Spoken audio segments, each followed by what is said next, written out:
A common question that comes up is what type of alarm should I use to best set myself up to be alert and to have the best day in front of me?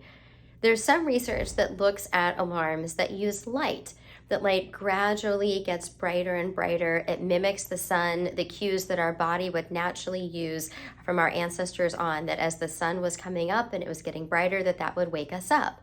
And there is some research that shows that that can be a less harsh way where you're not having an initial startle to wake you up.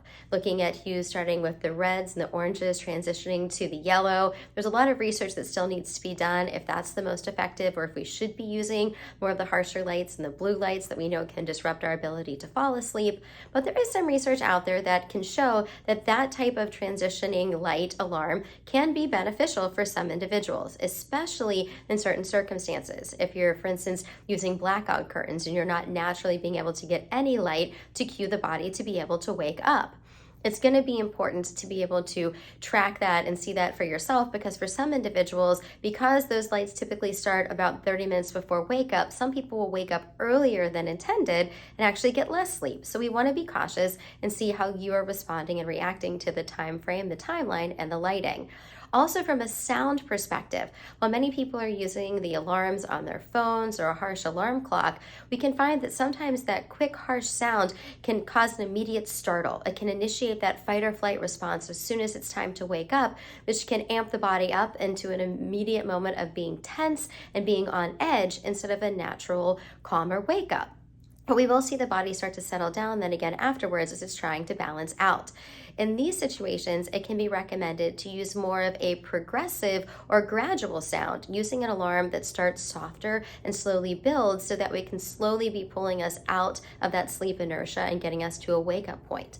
Other research shows that using a familiar song, there's a study that was based out of Australia that found that if you use a song that you can sing or hum, that can be effective, although for some, they say that it can ruin some of their favorite songs for them. Additionally, researchers found that if you're going to be using music that's going to be note songs in C5 with beats about 100 to 150 a minute can be the most effective. But in general, listening to familiar upbeat music immediately after waking can help to set the tone for the day to have a more positive tone. If you are using those alarms that are going to jolt you quickly awake, consider then incorporating calmer music into your morning routine to be able to counterbalance that intense alarm.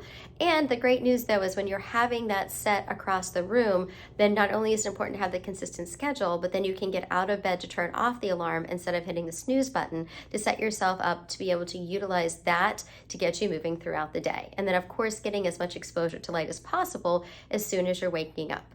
To get more information on this, there's been some really great research out there recently and articles summarizing this, including the work that was just out in Fortune Well. Be well.